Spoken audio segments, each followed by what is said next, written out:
اب تفسیر کبیر کی پہلی جلد صفحہ نمبر 153 پر بڑی پیاری روایت ذکر کرتے ہیں. روی عن النبی صلی اللہ علیہ وسلم انہ دفع خاتمہ الی ابی بکر الصدیق رضی اللہ تعالی عنہ. روایت کیا گیا کہ نبی اکرم صلی اللہ علیہ وسلم نے اپنی انگوٹھی حضرت ابو بکر صدیق رضی اللہ تعالی عنہ کو دی. فقال، پھر فرمایا، اکتب فیہ لا الہ الا اللہ، اس میں لا الہ الا اللہ لکھوا لو. فدفعہ الی النقاش وقال اکتب فیہ لا الہ الا اللہ محمد الرسول اللہ. حضرت صدیق اکبر وہ انگوٹھی لے کر نقاش کے پاس گئے اور اس سے کہا کہ اس میں لکھو لا الہ الا اللہ محمد الرسول اللہ. فكتب النقاش فيه ذلك فأتى ابو بکر بالخاتم الى النبی صلی اللہ علیہ وسلم. نقاش نے لکھ دیا، پھر وہ انگوٹھی لے کر حضرت ابو بکر صدیق نبی اکرم صلی اللہ علیہ وسلم کی بارگاہ میں آئے. فرآ النبی فیہ لا الہ الا اللہ محمد الرسول اللہ ابو بکر الصدیق.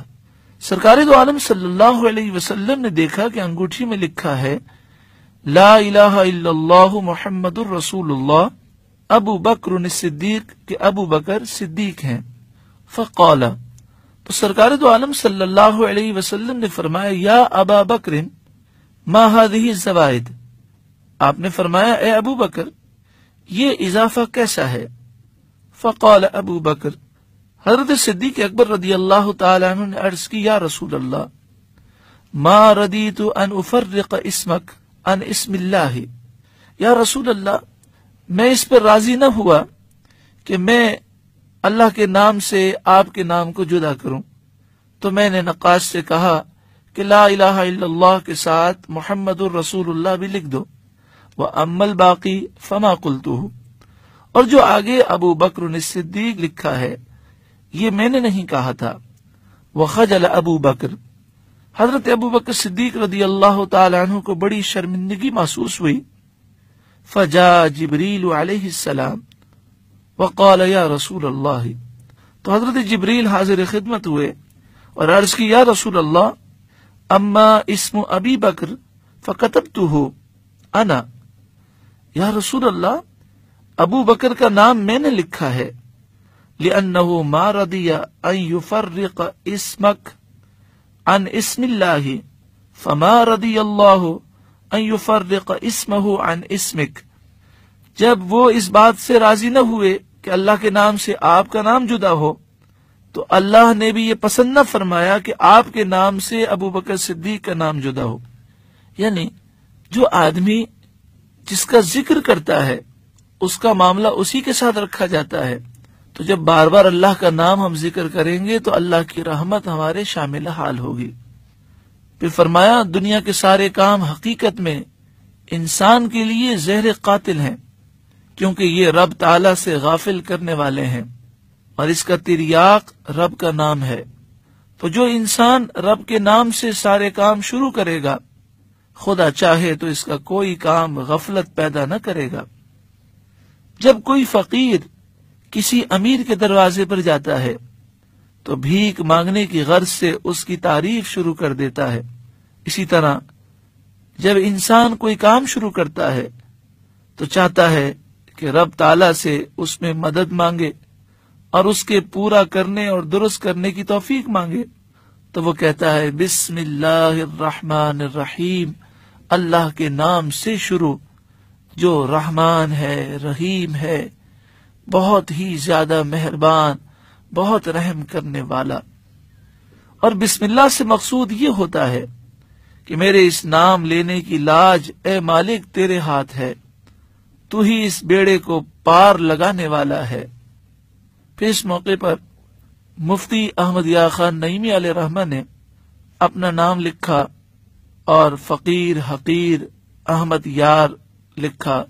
تو انہی کی ادا کو ادا کرتے ہوئے میں عرض کرتا ہوں فقیر حقیر محمد آصف عبداللہ قادری رضوی اپنے رب قدیر کی بارگاہ میں اس کے محبوب صلی اللہ علیہ وسلم کا واسطہ پیش کرتا ہے کہ مولا کہاں مجھ جیسا ضعیف البیان انسان اور کہاں تفسیر قرآن تیرے ہی نام سے اور تیرے ہی بھروسے پر اس کام کو شروع کیا ہے، تو ہی اس کو درست فرمانے والا ہے اور بخیر و خوبی انجام پر پہنچانے والا ہے۔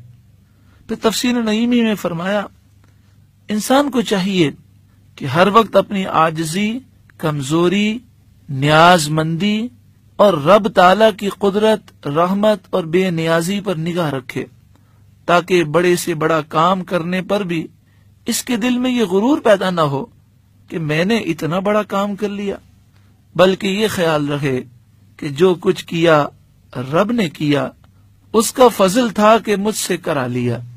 یہ بات جب ہی حاصل ہوگی جبکہ ہر وقت مولا کی طرف دھیان رہے، لہذا جبکہ ہر کام کے شروع میں ہی بسم اللہ پڑھ لے گا، انشاءاللہ کبھی اس میں میں نہ پیدا ہوگی بلکہ تو ہی تو میں فنا رہے گا۔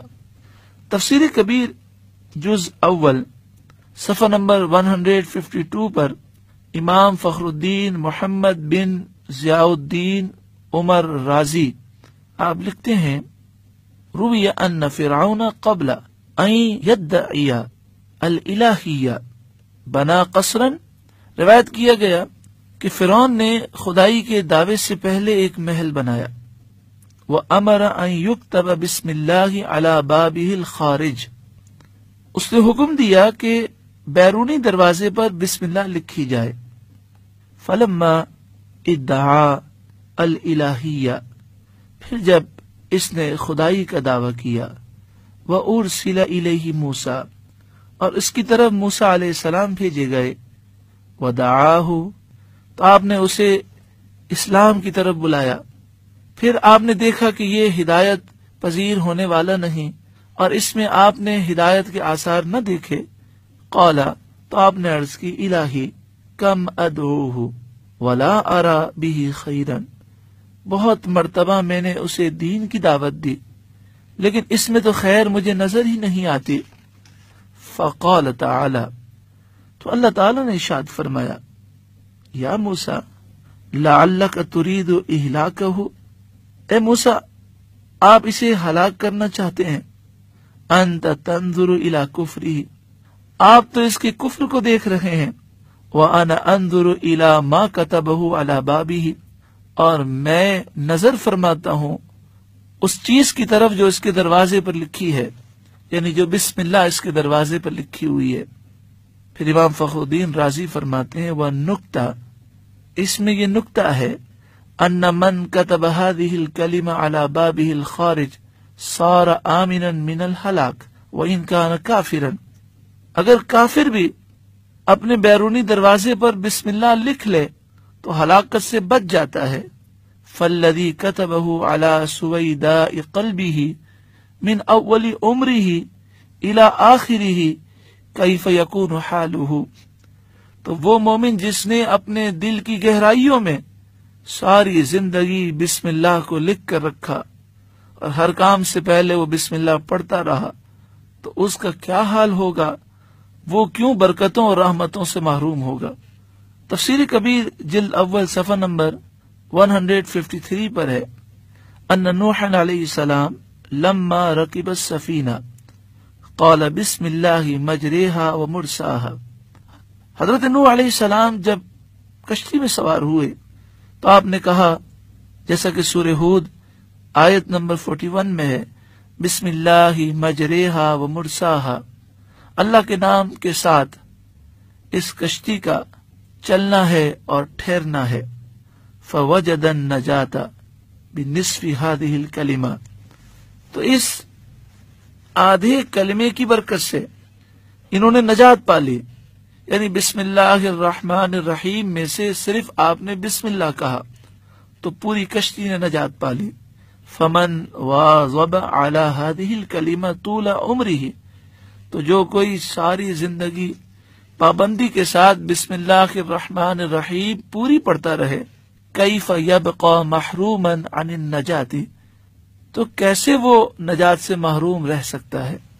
وَأَيْضًا، اور فرماتے ہیں یہ بھی بات ہے، ان سلیمان علیہ السلام نالا مملکت الدنیا والآخرہ، آپ نے دنیا اور آخرت کی مملکت کو حاصل کیا بقولہ انہ من سلیمان وانہ بسم اللہ الرحمن الرحیم، جیسا کہ سورہ نمل آیت نمبر 30 میں ہے کہ جب آپ نے ملکہ بلقیس کو خط لکھا تو اس کے الفاظ کیا تھے؟ بسم اللہ الرحمن الرحیم، یہ خط سلیمان کی طرف سے ہے۔ فالمرجو ان العبد اذا قالہ فاز بملک الدنیا والآخرہ، تو اس بات کی کبھی امید ہے کہ جو بسم اللہ کثرت سے پڑھے گا دنیا اور آخرت کی نعمتوں سے مالا مال ہوگا۔ محترم پیارے بھائیوں، ہمیں چاہیے کہ جب ہم قرآن مجید فرقان حمید کی تلاوت شروع کریں تو بسم اللہ الرحمن الرحیم پابندی سے پڑھیں، اور جو بھی کام ہم جائز شروع کریں اس میں بسم اللہ الرحمن الرحیم ضرور پڑھیں۔ اللہ تبارک و تعالی ہمیں بسم اللہ کی برکتوں سے مالا مال فرمائے۔